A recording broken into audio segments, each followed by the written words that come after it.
Hello. Hi. Welcome to the Lost Birds Knitting Podcast. I'm Allison, also known as Lost Birds on Ravelry. This isn't a good start. And Lost Birds Fiber on Instagram. And one of those two everywhere else. Yeah, Etsy, I'm Lost Birds. I'm everywhere. Lost Birds or Lost Birds Fiber, that's me. And I'm Danielle. I am also known as Bright D on Ravelry and Lady D Bright on Instagram. And that's all I'm located, I suppose. Yeah. This is episode 1! Yay! Woo! And today is the 14th of July? 13th. The 13th. Is it? Yes. Tomorrow is the 14th. Double checking you. Yes, it is the 13th. Sunday, the 13th of July in Japan, where we are. And tonight is our, as I was driving here, is our time where the moon is super large. Oh, is it? It looks like it's straight out of a Halloween movie. Oh, I'm gonna have to go look at it. Yeah, it was really cool. I wonder if it looks like that in the States. It did that last night before them. Did it? Or this morning for us. Okay, I see. Yeah, the time difference is a little bit crazy. It's actually the 12th where you are. Yes, just so you know. So we are the Lost Birds. Yes, and okay, I'll just we'll tell you what we're all about here. Let me explain the name first, because it's kind of a strange name, I suppose. I don't even know where to start. Lost Birds is a name that has been with me for a while, since I was in college, and it was an art project I did where I distributed these little red clay birds around the city in hopes that people would find them and maybe they'd be inspired. And so it's like I kind of adopted the little lost bird as a symbol, for creativity and also maybe inspiring others. So, and when she came up with the name for the Lost Birds podcast, I thought this was fitting for us because both Miss Allison and myself are military wives, so we get the privilege of moving around the world kind of frequently. Yes. I'm associated with the Marine Corps. My husband's in the Marine Corps, and Allison's husband is in the Navy. Yes. And that's how we met. Through our knitting group on base that we meet every Monday. I'm sorry, I'm not laughing at her, but the screensaver just started going, and I hope we're still recording. We're totally still recording. Okay, good. Sorry. And then I leave my yarn. But yeah, so we're kind of lost birds ourselves, right? Because we're always moving, and we're travelers. We are travelers. So anyway, that's once we get to a location, for me anyways, I have trouble traveling outside of the location at which I'm stationed. Oh, really? Yeah, because being in Japan, we have the opportunity to go to Indonesia, yes, Bali, lots of other Asian countries are very close by. But we have been on the Okinawa island here for a year and a half, since November 2012. And the only place that I have gone is back to the States. Once. I have not done much better, but we did used to live so we're in Okinawa now, which is a southern. It's an island that's pretty far south of the main island of Japan, where Tokyo is. Honshu is the name of that island of Japan. Anyway. I lived on the very north of that part of Japan, so I've seen mainland Japan and that area as well, north, and also Tokyo and places in between. So where have you lived besides mainland Japan and Okinawa? Well, I'm from Portland, Oregon, so I lived there. I grew up there.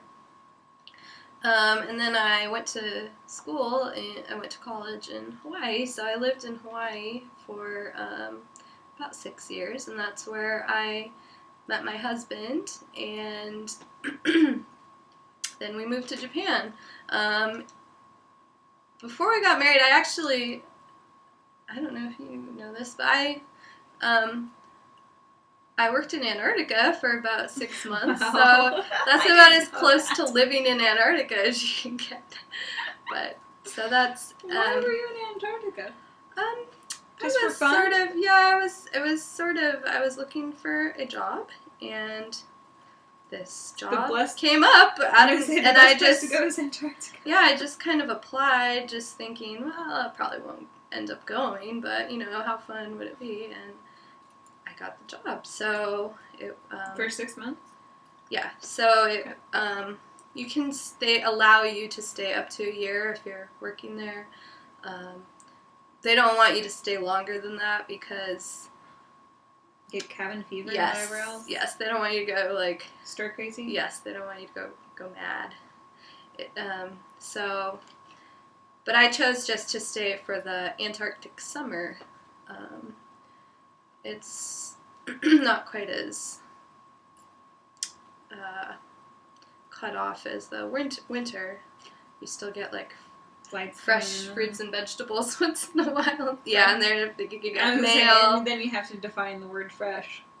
Yeah, actually, it's pretty fresh because it comes from New Zealand. So okay. The flight from New Zealand to Antarctica is it's like 5 to 8 hours. So okay, that's not too shallow. Yeah.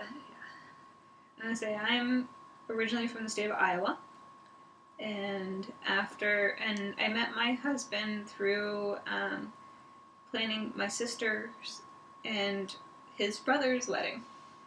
Yeah. So, so my little sister and my husband's little brother were married, and not so much anymore. Not anymore. But that's how we met. And after I finished college, I moved to Hawaii to be with my husband and hopefully find a job in public relations. Did not find a job in public relations. When were you in Hawaii? We were in Hawaii from 2008 until the very, very, very beginning of 2012. Okay, so you were getting to Hawaii just as I was leaving, so we never were able to cross paths there. And then we moved to Florida for 10 months. They sent us there. And then out here to Okinawa. So, yeah. That's our story. So, can you tell me? Yes. What are you working on?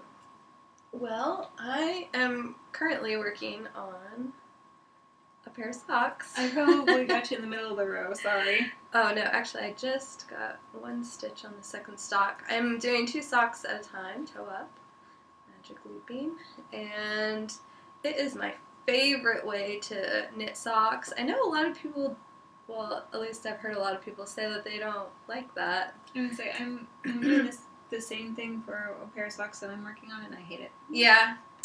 I'm weird. I don't know. I like it. It is my favorite way to knit socks, and I don't mind like readjusting my needles. Maybe that's part of the annoying thing of that. I don't mind it, and maybe I'm used to it, or I've done enough like this. But what I really like about it is that when I'm done, and also both socks are exactly the same. Without having to think about it or take too many notes or anything, you can kind of just...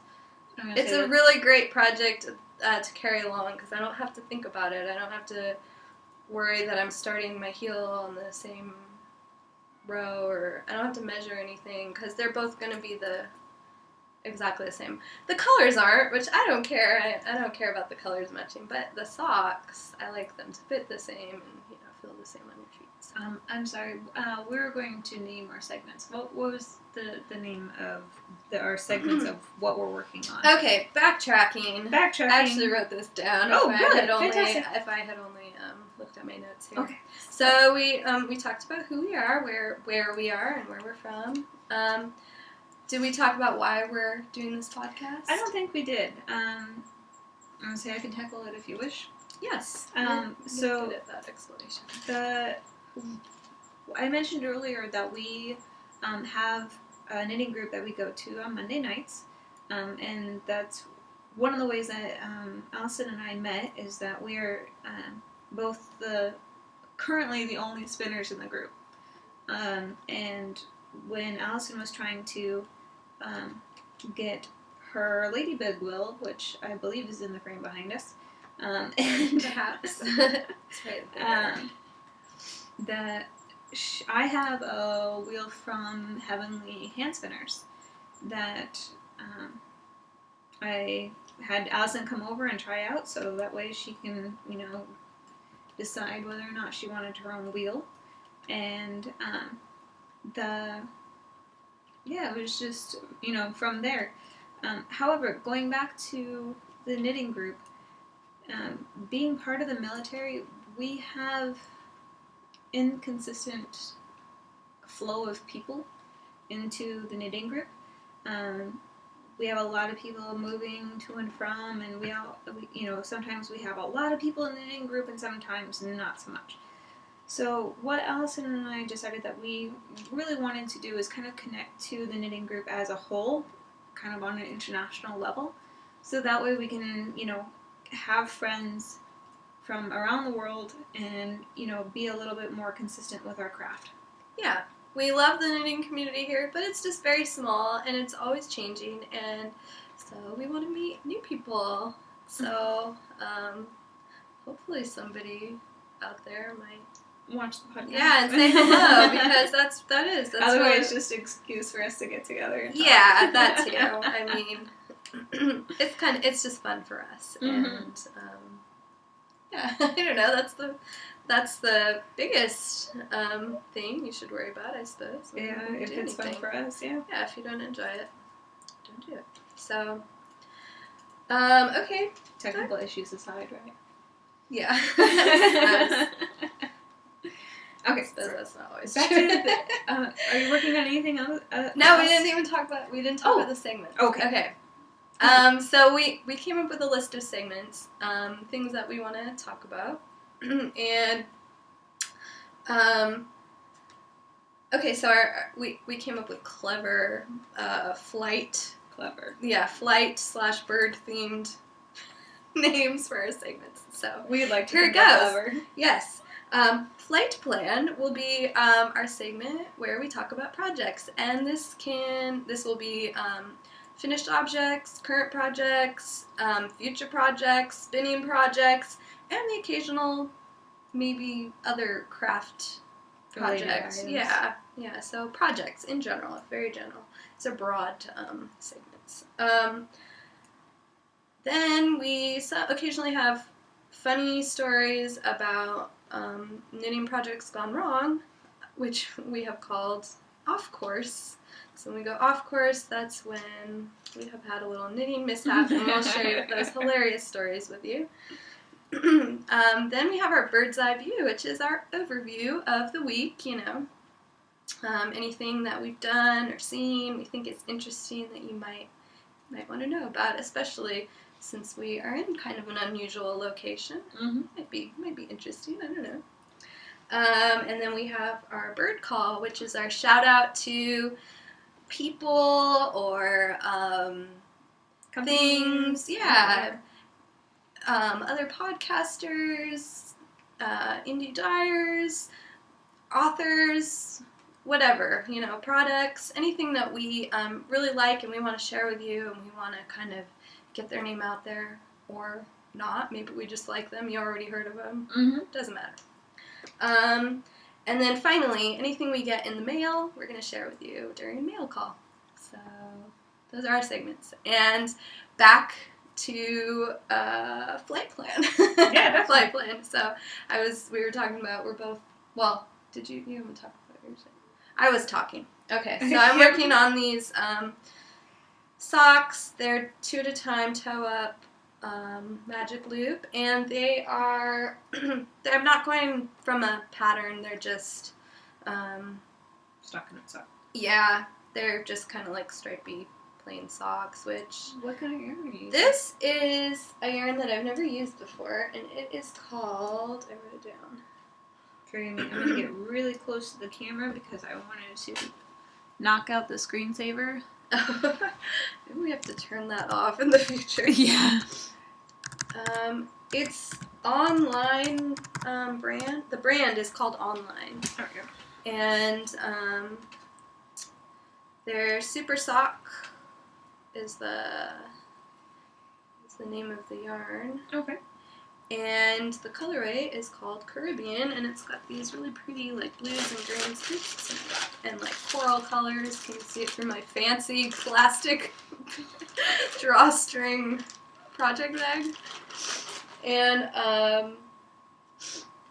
yeah, that's all. I'm using Knit Picks needle fixed circulars. Yeah, I think they're size 1. And where did you get that? Or should I say, where did you order it from? Oh, actually, so we got to take a trip to the States in May, I think. April. And I got to go to a few awesome yarn shops. Of course, I had to hit up some yarn shops, and I went to Yarn Garden, I believe it's called, in Portland, Oregon, where I'm from. And then we were also visiting family in Tennessee, where my husband is from. And so I went to the House of Yarn, Haus, House of Yarn. And I got a few lovely yarns there, including this small brigo from... Finished object. Yes, this is one of my finished objects. This is the Boneyard Shawl version 2. It's Malabrigo Arroyo, and I don't know the colorways, I'm sorry, I don't know the colorways. I also got this yarn. This is Zen Garden Serenity Silk Singles, and it's yellow opal, and this other like multicolor one is it's a one-of-a-kind. It was a one-of-a-kind skein. So this is the Daybreak Shawl, also by Stephen West. I don't know if I said Boneyard is by Stephen West, as many of you probably know. Other things, so there's a girl here who is taking donations for baby hats and little teeny baby blankets for preemie. I'm sorry, I'm sorry about the sniffling and everything. I have a cold right now, and I just wiped my nose. I'm sorry. Anyway, so I'm making little teeny tiny baby blankets, little preemie baby blankets out of a bunch of yarn that I've stashed. Yeah, not really. It's kind of yarn that like people have given me because usually I don't use this fuzzy yarn. But anyway, and then some teeny tiny little baby hats. What is it? Okinawa pearls and... Yes. Yeah, my friend Fedeline, she started a group here called, in Okinawa. It's called Baby Pearls and Hooks Okinawa, and it was started as a kind of group that was interested in donating their knitting to, the NICU and whatever cause. So anyway, that's that. And let's see what else. I have a lot of stuff actually. I'm pretty happy. Yeah. You had 4 finished hats? 5 finished hats? Yeah, there were 6 little well, they're so tiny, like they take no time at all. And the blankets even don't really take hardly any time. But I also did a lot of spinning, so I spun this, and I would say it's like Is that from one of the bats you made? Yes, this is from one of my bats, and so it's kind of textured. I don't know if you can see it. Hopefully you can. I dyed it too, so I dyed it and carded it into bats, and then I spun it. And I really like it. It came out nice. It's kind of summery colors. Oranges and yellows and purples. And then I also spun this. from. That's beautiful. This is from. Those are my colors. Yeah, it's reds and purples and magenta and turquoise and some sparkle. It's got a lot going on. I like yarns with lots of color usually, and so I haven't really. I've never spun from poonies before. Poonies are like little tightly rolled. Wool. Yeah. Logs. Yeah, they're like. Yeah, they're like long cylinders of wool that have been. So they blend them out in a sheet and then they roll them tightly into these little like cylinders of wool, the fiber to spin. So I made some, and I made them off of my drum carder, which is it was cool. And actually, I really enjoyed. And the drum carder's right here behind us too. Yes, it's covered. Yeah. I have a 2-year-old son, and he would be sticking his fingers in it if I didn't keep it covered. And out of It would sight. be just bad news all around. Definitely. So anyway, that's what I spun that yarn from, and it was really. I enjoyed it. I liked spinning from the peonies. And then I have this little kind of. It was only like 2 ounces, I think, of bats or. No, this was just regular old roving that I had dyed. So that's my spinning, and then I have something for you actually. You have something for me? Yeah. So when she came over last week, and I was showing her my drum carder, and we started making a bat, but we didn't. She had to go. Yeah, it was late, and we didn't get a chance to finish it. So I finished it, and there it is. It's a textured bat with lots of. I'm glad you said those are your colors, because those are kind of the same colors that Very cool. So look at that. Yeah. So it's only an ounce. Sorry, but it's no, that's really cool. And so I don't know if you guys can see like all the lovely like fire star and whatever. Yeah, it's got merino, fire star, bamboo. There's some silk. Oh, that's my yarn. Silk. Is it noil? Noil? I never know how to pronounce it. There's some silk. There's sari silk. You're the one that's got the language more than I do. I don't. I'm so bad. I'm like the thingamajig, and then you put it in the thingamajig. Anyway, this is going to be so much fun to spin. Yeah, so you have to tell me how it spins up and if you like it. Have you ever tried spinning like a textured yarn or I haven't. Or a bat? Have you tried spinning a bat? No, I haven't. Oh, awesome. Sweet. So I really like spinning from bats, and I like texture. I like spinning texture. Thank you so very much. Yeah. Oh, here's the bag. So thank you. Fuzzy sparkles everywhere. Oh, there's like Angelina in there too, I'm sure. I put Angelina in everything. I like sparkle. So I think those are all my finished objects and projects. Oh, well, okay. One more thing, sorry. I am going to, also while I was in the States, I got some more Malabrigo. I got 3 colors. This is Archangel. Archangel?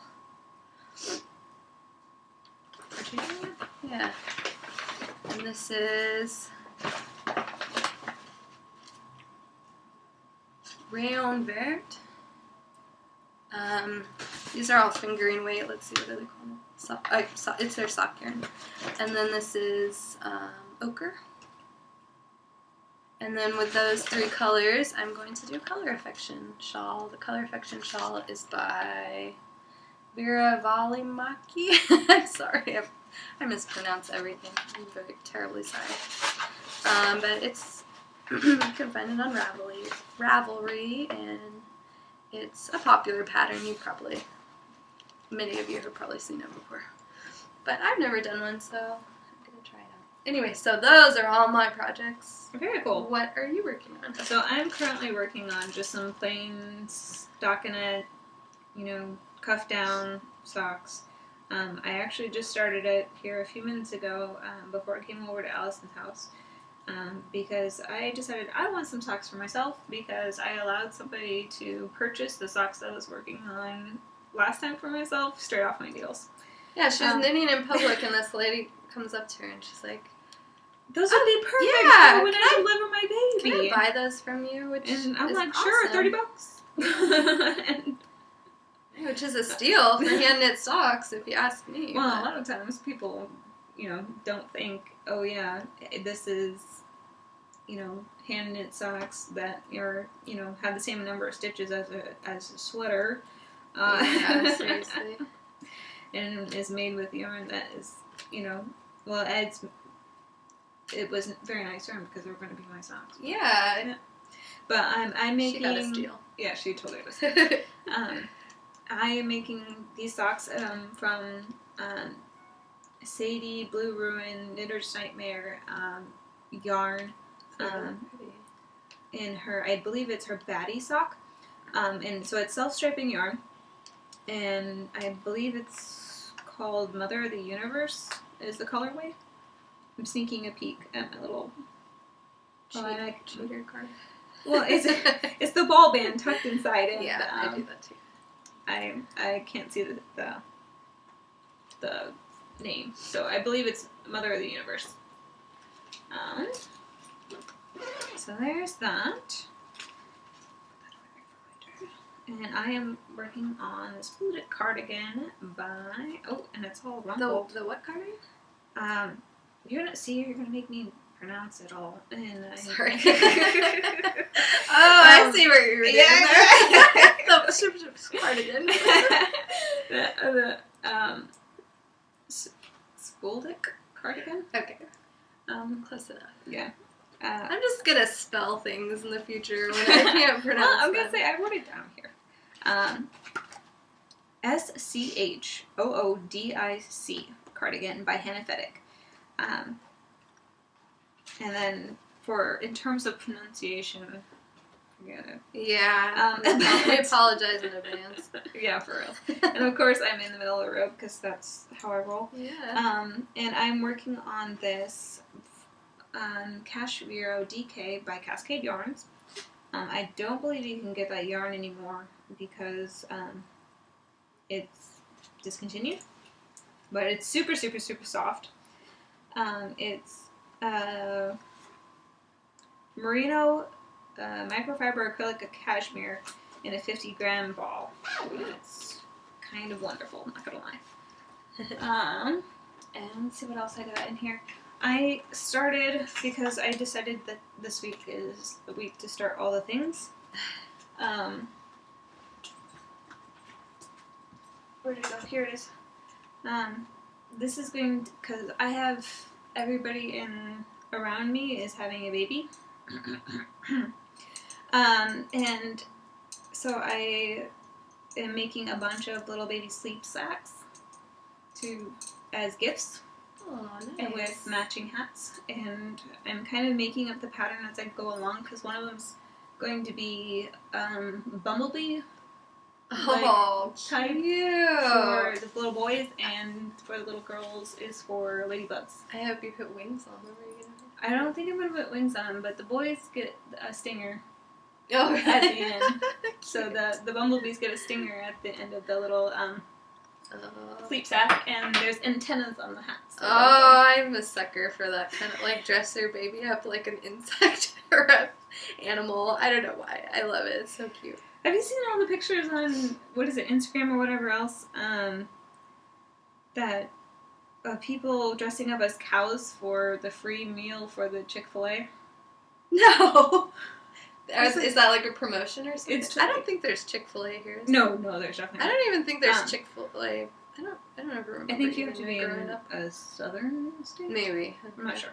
There's Chick-fil-A in Florida, if that counts for anything. But yeah, so that was crazy seeing people like put cardboard cutouts on white t-shirts to make cow prints. Did people get pretty creative then? Yeah, some of them got really creative.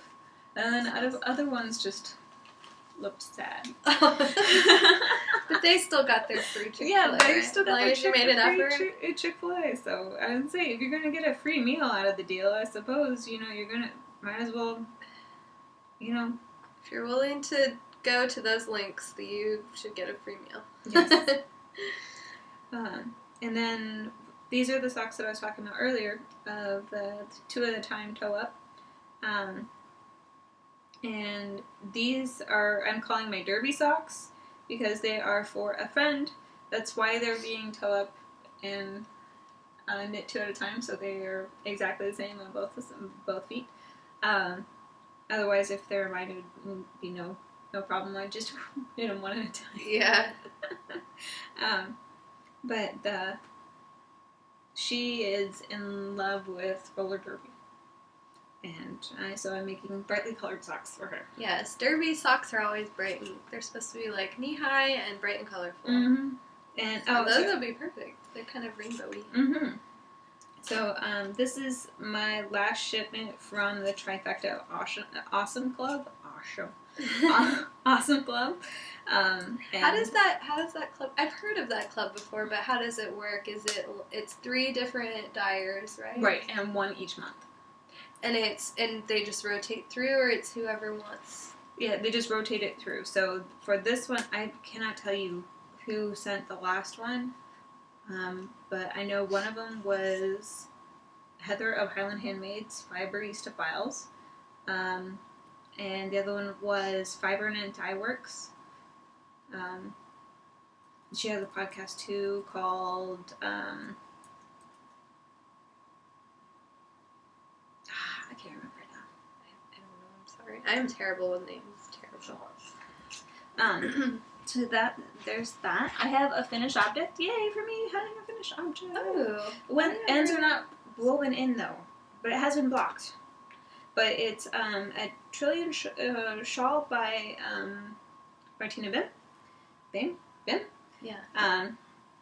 And it kind of smells fantastic because I soaked it in wool wash with the lavender oil. And Oh, really nice. That is nice. But, well, actually, I can't smell it that well.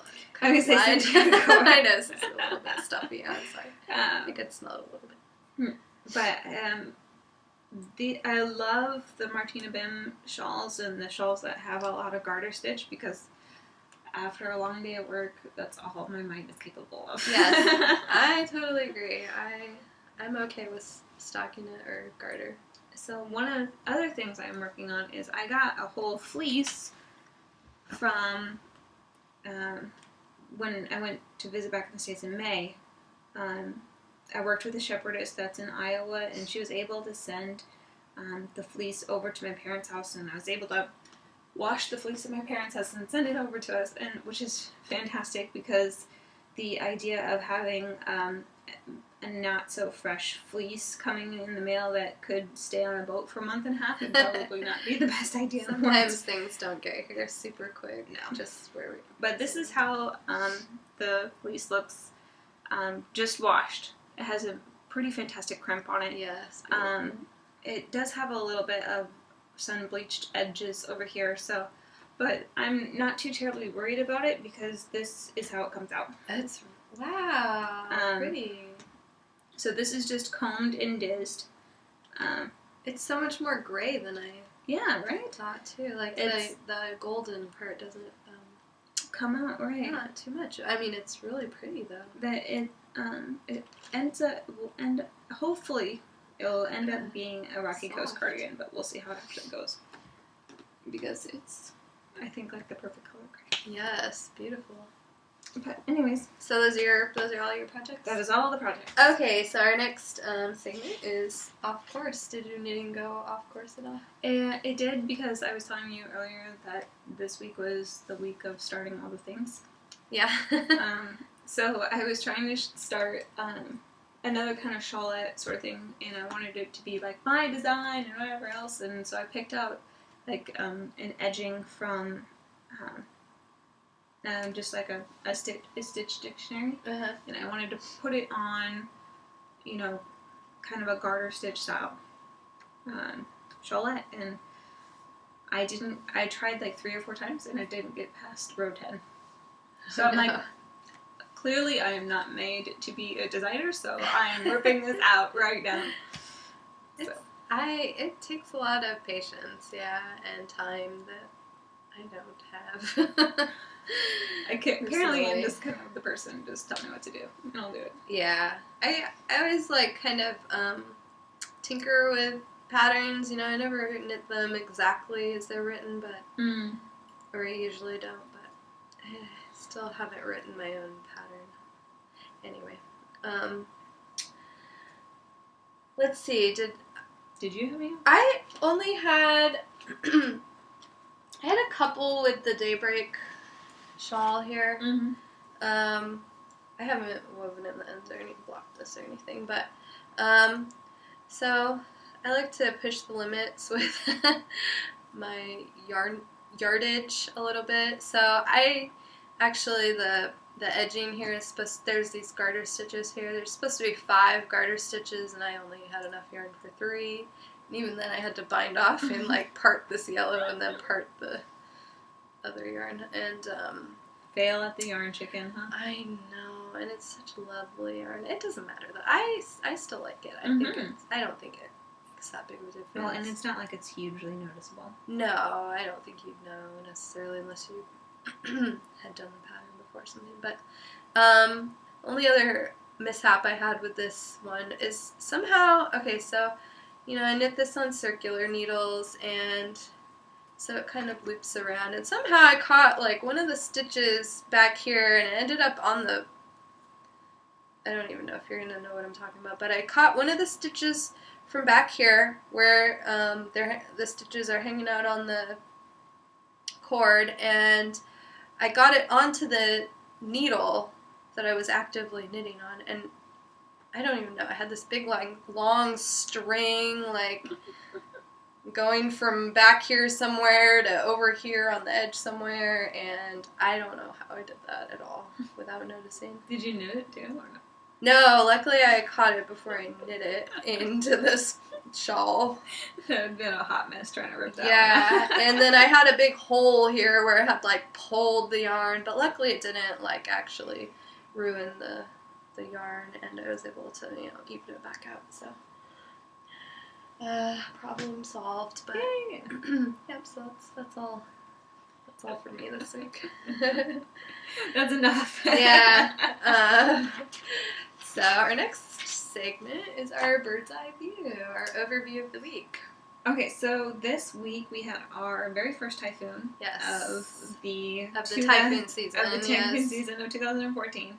How did yours go?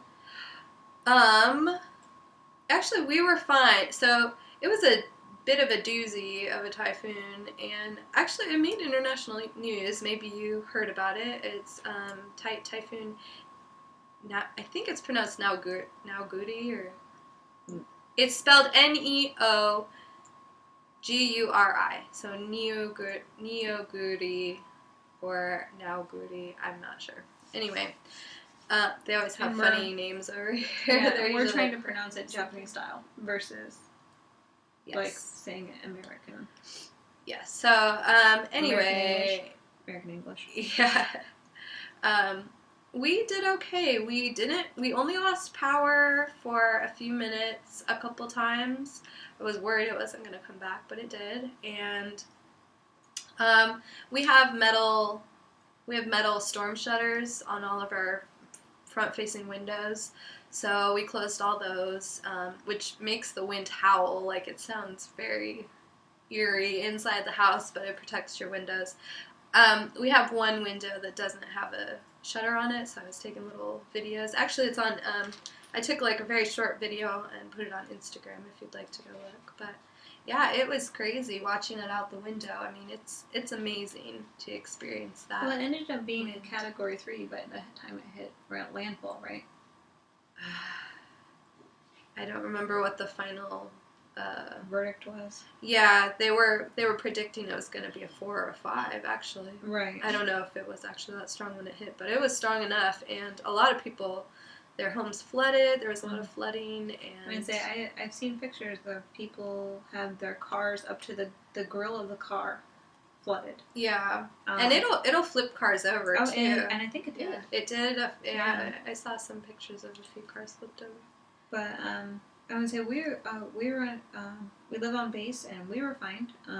The only problem that we had is that my husband's shop has a shop mascot, and he is a dog, a pit bull mix.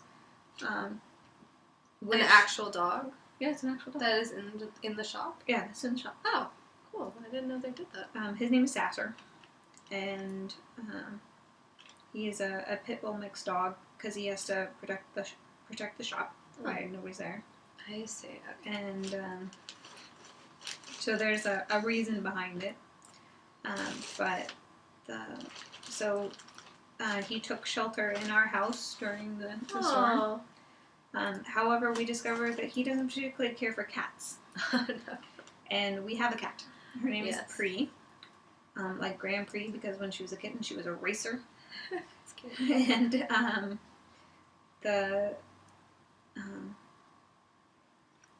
Sasser decided to go after Pree. Well, good thing she can run. However, she was not fast enough. He didn't. Oh no, he got her? He got her. And is she okay?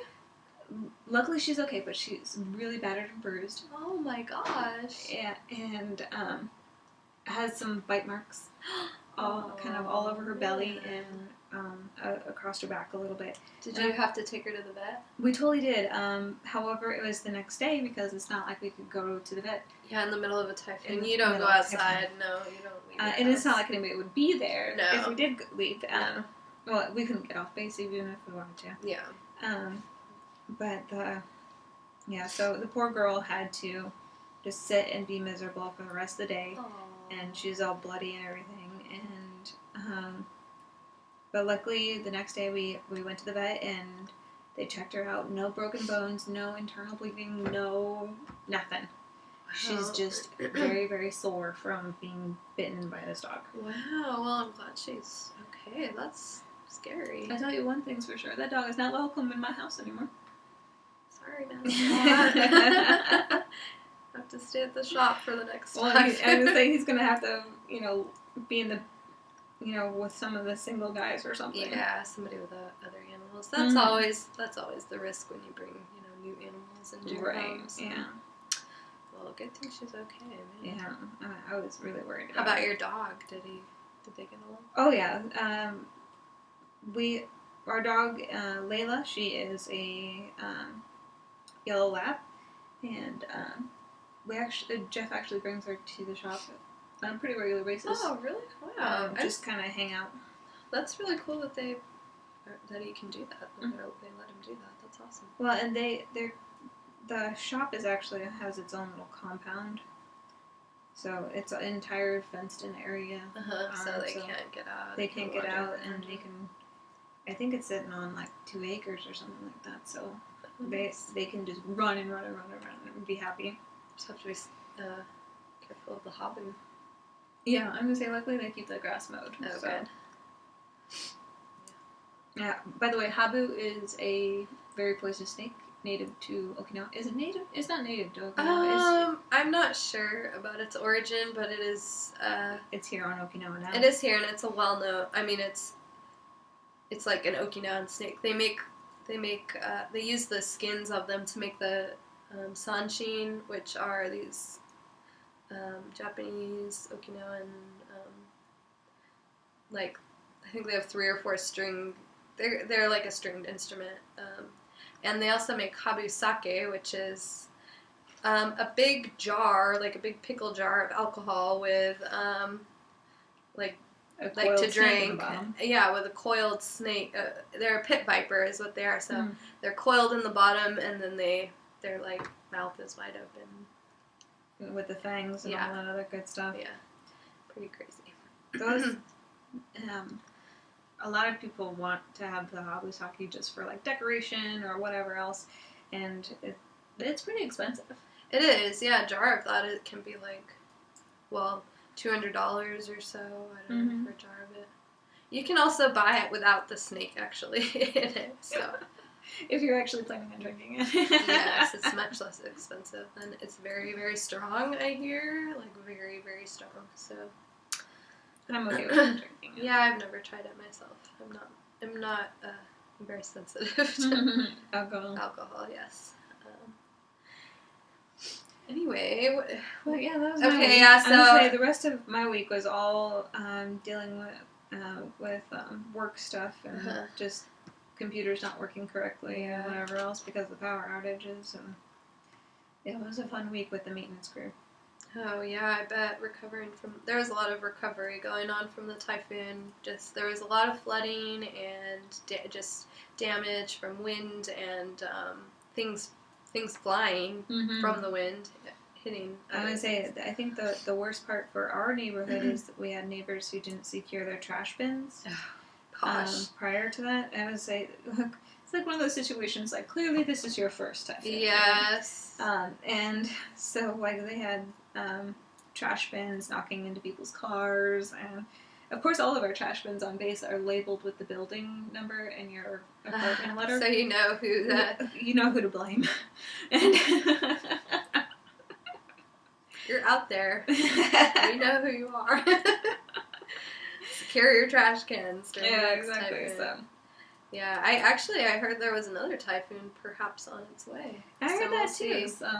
Often they'll turn and they won't end up hitting us, or we'll just get like a little bit of fall off from it. Yeah. I would say I checked the weather right before coming here though, and according to Canadian weather, it's supposed to be clear or partly cloudy all week with no like chance of rain.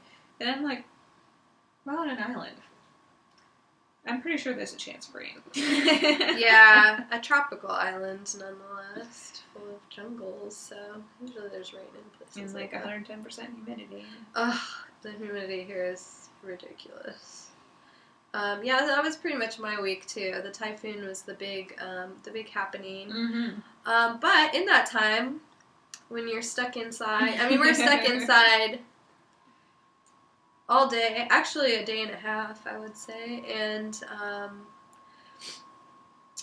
then I think it was a long weekend anyway, actually. With the 4th of July? Yeah, so it's a long weekend, and then it was an extended long weekend because of the typhoon. Mm-hmm. So I got a lot of knitting and dyeing. I dyed a lot of things, which I'll show you later on in the program here. Very cool. Well, actually, I'll show you. I have been reading, during the typhoon, I just read a whole bunch. Oh, good. Because I was having some trouble with my wrists. So I've been reading the book called Discovery of Witches. Huh. I've never heard of it. I think Harkins is her last name, is the author. Okay. Super addicted to it. Like, I already am on the second book of the series, and they're like 600 pages each. Oh, really? How many books are in the series? It's a trilogy, so there's 3. I see. What is it called again? The Discovery of Witches. Discovery of Witches. Mm-hmm. That's the name of the trilogy, not the book. And the first book of the series is called the Discovery of Witches, but I think it's the Discovery of Witches trilogy. Actually, I take that back. It's the All Souls trilogy. Okay. Yeah, that's right. Alright. That's my story. I'm sticking to it. Darn you. I'm going to have to read that now. So, that brings us seamlessly into Bird Call, because that's one thing I want to talk about was Audible. If you're not... Okay, Okay, well, I'm going to blame her. I'm an enabler. Yes, I've been looking at Audible for a while. It's if you've never heard of it, it's through Amazon, and it's their audiobook subscription, basically. You get one audiobook a month for, I think it's $14.95, and also you get discounts on their other books, and you get access to they have a daily deal for so they have a discounted book every day. And I've been looking at it for a while because I really like listening to audiobooks when I'm knitting or spinning or driving. And we get stuck in traffic here all the time. Yeah, but prior to subscribing to Audible, which is another thing I did this week, and have listened to 5 books already. What? So you get one book with your subscription per month. But no, not me. Okay. I had to buy like 5. And Okay, so what did you listen to? No, I can't remember. Actually, I listened to a book that Laura from the Knit Girls, she's mentioned it like multiple times. Okay. And I was like, well, if she suggested it, okay, I'll just listen to it. I listened to, they have like a little preview, and I listened to it. It sounded interesting, and it was Poison Study. And it's like a young adult trilogy. Yeah. I don't know what the trilogy is called, but the first book is called Poison Study. So I listened to that and the other 2 because when honestly, the other 2, so you've already knocked out the trilogy. Yes. Okay. Well, maybe this is a couple weeks. I don't want to say I did it all in a week. I think it's been a couple weeks, but like I said, I've been knitting and spinning a lot, so I've had a lot of time to do that. But yeah, definitely. Anyway, it's better than, I don't know, watching all 7 seasons of Doctor Who or something like that in one sitting. Yeah, I don't know. I've only watched one episode of Doctor Who. People are aghast. I know. I want to watch more. I don't know. I know. I'm strange. Anyway, I want to catch up. In terms of sidetracking to Doctor Who. Yeah. I have watched up to the episode where they introduce they have a second episode where they introduce the Weeping Angels. I'm not there yet. And so the Weeping Angels that look like statues. I see a lot of stuff. Okay, I see a lot of stuff about that. Yeah. I don't know what that is about the Weeping Angels, but it completely freaks my world. I don't think you're alone, because I always see things about that, and it's like, if you want to scare a Whovian, put a Weeping Angel statue in their yard or something, move it every once in a while. Okay, like, serious on this one. Okay, so I went to my granny's house when we were back in Iowa in May, and I'm Roman Catholic by, family heritage and whatever else, and so she has angels in her shop that she owns, and she has angels out in her yard, and I gave them a wide berth. Don't you look at me. I think part of the reason I want to watch Doctor Who is just so that I can get all those. There's so many inside jokes, and I'm just left out because I've watched only the first episode of the newer. I guess it was an older series too, right? It was a really old series, and then they brought it back, and so I've watched the first. I've only watched the first episode of the newer episodes. Yeah, so I wanna know all the inside jokes. So don't tell me what happens, though. I gotta. No, I would say I just wanted to see if anybody else was out there who is freaked out by Weeping Angels. I'm sure you're not alone. And I'm such a jumper anyways. I can't watch scary movies. Yeah. I will have nightmares for weeks. That's just how I am.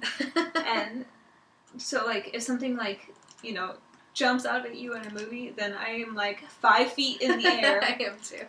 And, my husband has to hold me down to, actually get through the movie, if I actually get through the movie. Because sometimes, I have to just walk out of the theater. I like scary movies. I like jumping out of my seat. So, I don't know, there's something about it that I like. But I'm the same way. I totally jump every time. No, and I feel bad for ending up with, night terrors and, waking up half the neighborhood. Oh, goodness. So, yeah, you better be careful. Yeah, exactly. So it's in everybody's best interest if I just don't. Yeah. Yeah, so anyway, Audible, I subscribed and I listened to that series. And so you got those 3 books out of the way, so what other books have you read? So then I'm almost, so it's, I'm sorry, Snyder is her last name, is the author. Maria Snyder, I think, of the Poison Study in that series. And then at the end of that series, they play a little preview to try and get you sucked into another series, so they'll play you a little like Which intro. worked, apparently. It totally worked. I started listening to, it's called the Negotiator series by C.M. Murphy, and it's not usually the kind of thing that I read. It's very fantastic with like vampires and gargoyles and what else? It sounds like it would be something straight up my alley. Yeah, like every kind of fantastic creature you can think of is in this book. Young adult, or? I don't think so. It seems a little bit more, and that was sort of my thing with Poison Study, it was a little bit too juvenile for me, I'm not gonna lie, and it was a little, I'm not sure. I enjoyed it, but I'm actually enjoying this series better, and I think maybe part of it might be the narration too, because when you get somebody who's a really good reader, you know, they're just really good at narrating it. Of course, it's more enjoyable, and that's the thing about this series is sometimes her accents are a little bit. I think they're not quite right. She talks about there's a character in the book that's from Hawaii, and it says in the book that he has like a Pacific Island accent, and we both lived in Hawaii, so we know that accent, and it was not. Ayokas. Yeah, it was not that. It was not that at all. So, but other than that, she does a really good job, and the characters are very likable, I think, and there's a little bit of romance in it. I'm gonna say. Okay, so maybe not. No, it's not like there's not a lot of it. I don't think, but yeah, maybe too much for a young adult book. So that I totally get you with the whole narrator thing, because I was listening to the Outlander series, not a children's book by any stretch of the imagination. I remember you talking about that, and I totally looked that up too, but those books are long, so a few years ago, or maybe even Three Musketeers, because that one's super long. And there's like 10 of them, right? There's a lot of Outlander. Yeah, I think they just came out with number 9 or Oh, something. so they're still making them too. Wow. But yeah, and the narrator from the original book Outlander, I loved so much with her Scottish accent that I went over to another book called The Sunday Philosophers Club, which is a little bit more murder mystery versus like, you know, historical romance. Yeah. So I've been enjoying that one. Yeah, I totally think the narrator can make the book, and so before I was a member of Audible, before I subscribed to that, I listened to a lot of books on LibriVox, and it is those are all public domain books read by volunteers. So there's varying degrees of listenability, I would say, based on dramatic flair. Yeah, based on. I mean, I've started listening to books, and usually when I start something, I have to finish it, like, even if I'm not totally into it. And some of those books I just haven't even been able to finish because the narration is kind of... I mean, it's all volunteers, so don't get me wrong, I'm grateful, but it's not... They're not all professionals. But I did find my favorite narrator on there. Her name is Elizabeth Klett, and she is a really good... She's really good at narrating, or at least narrating the types of books that she chooses. So there's, she has Jane Austen books and, really well-known classics. I think she's I think she might even be a professor of English or something like that. So she's got, even beyond the reading it, it's like she's got a historical knowledge or something, so it adds to the narration too. So Elizabeth Klett on LibriVox is very good, and you should check her out if you've never heard of LibriVox before. It's LibriVox.org. Great source of free public domain audiobooks. It's LibriVox.org. Oh, cool. And then, let's see, did you have any other shout-outs you want to make? I would say I have one thing, I guess, and this is kind of like into our mail call as well. Uh-huh.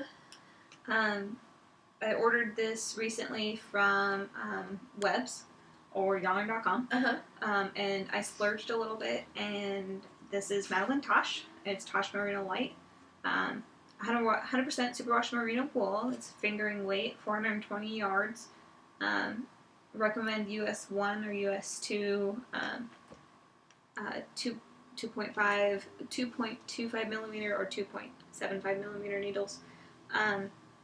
I'm really wanting to start another sweater project. Oh. Yeah. And I got 4 skeins of that. That would be it's it's in the Red Phoenix colorway, and it's a single. Really nice. And it has a bit of a halo on it.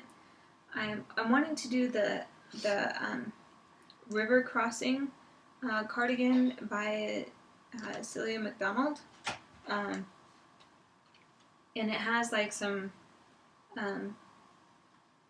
I want to say it looks like seed stitch kind of or moss stitch detailing on the front. So I'm really hoping that won't get lost in the color and the variation. I think so. I think it's it's got some sheen to it, which helps with pattern definition. So. And I figured since it's a single, it should help too. Yeah, probably. It's pretty. Yeah, I don't think it's too dark to not show. But yeah, I'm really trying not to cast that on since apparently, this week I'm casting on a all lot the of things. Yeah. And you have all the things, like you said. One of the thing is for me, and it's something I want to do. I'm normally like blast through it, but like the obligation knitting, such as all the baby stuff, and I'm like, do I really want to finish that? And of course, I have. You lose interest quickly. Yeah, well, and the problem is, like, I know that I have to do so many of them. Because I have 3 women on my work team that are pregnant out of the 6 of us. Oh, wow. One of whom is my boss. Oh, gosh. And then, I have a friend back in Hawaii who's pregnant, and it just seems like the entire world around me is multiplying. Yeah, actually, you know what? One of my good friends just finished her first trimester. Hi, Susie! Congratulations! This is her first baby, and I'm so excited for her. She's been wanting a baby for a while, so I'm very happy for her and her husband, and I'm going to be doing some baby knitting too. And I'm going to say I just finished a baby antler cardigan for another one of the girls that I work with, or used to work with up at Camp Hansen. Oh, yeah. So I guess that's 6 people I know that are pregnant. Wow, you have a lot. You win, man. I only have like 1 or 2 that I know. So I kind of want to be like, you all stay away from me because I do not wish to be pregnant at this time. Everybody gets pregnant at once, yeah. It's the water, apparently. Yeah. Yep, that's what they say, especially out here. Did you have any mail call? I have something. I got it in the mail a little while ago, but I thought I would share it since I haven't gotten anything more recently. I got some beautiful bats from Hobbledehoy. Okay. Yeah.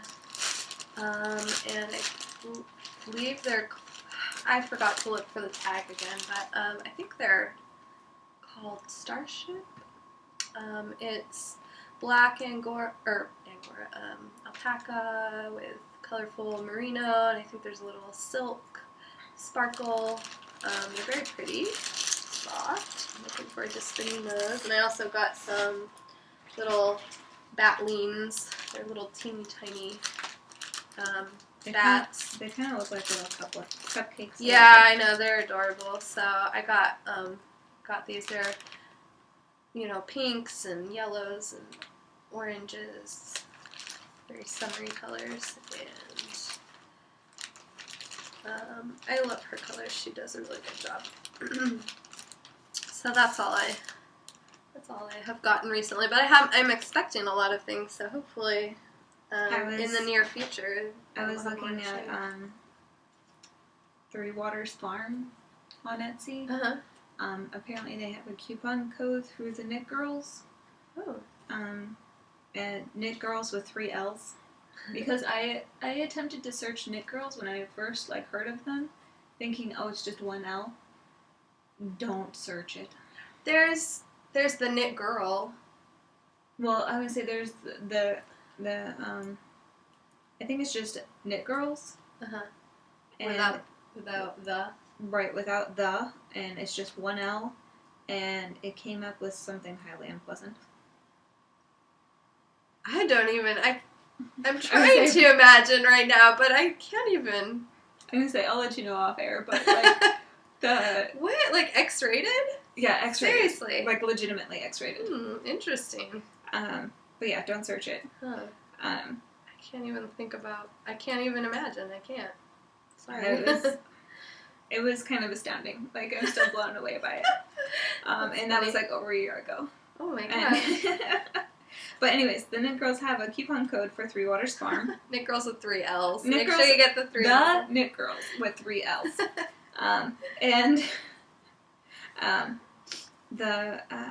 They have some beautiful colorways with fiber and whatever else. Oh my gosh, I've been just drooling over that. So I'm like, maybe I should get some. Oh man, I know. I'm trying to be good. I'm always trying to be good.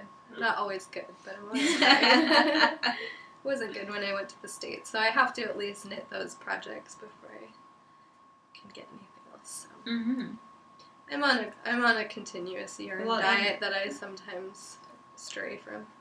Well, I don't know about you, but for me, I have to be considerate of weight. And space. Space. Houses here are fairly small, and even though we live in a fairly large house for Japan and Okinawa in general, still we you can't see the rest of this room, but it is very crowded. This is my little area, and then the rest of the room is a drum set and recording equipment, a piano. My husband is a musician, among other things, and so he has a lot of musical equipment. Oh, and one of the things that I'm really conscious of, it seems like all the time, is our weight. Yeah. Because when we move on a pretty regular basis, they restrict us on weight, and they have been telling us since we don't have any children, so no dependents of our own, that they're thinking about bringing us down to 2,000 pounds for us to move with. So that's your entire household goods. So all of your clothes, all of your furniture, all of your kitchen goods. It sounds like a lot, but that stuff adds up. Oh yeah, it does. So. Well, and so about every 3 months or so, we have been doing weight purges. So if we haven't used anything in the last 9 months, then we were like, nope, get rid of it. It's a good practice anyway. Mm-hmm. I should do that. And I mean, for me, it gives me it opens up my eyes on how much stuff I actually don't use. Yes. Versus how much stuff that I want to have around just because I want to have it around, or whatever else. Yeah, that is. I agree. That's one of the refreshing things about moving fairly often every few years is all the. Go ahead. Oh, sorry. There are things that are not nice about it, but it does force you to purge. I would say. Anyway, sorry. What were you gonna say? Well, and you get to find so much stuff. Yeah. Like when you move, things that you thought were lost forever. Yeah. It suddenly appears. Yeah. Out of nowhere. That's true. You'd be like, really? I searched that place 9 times. Yeah. But yeah. And for us, our move from Florida to Okinawa, they forgot to pack half of my kitchen.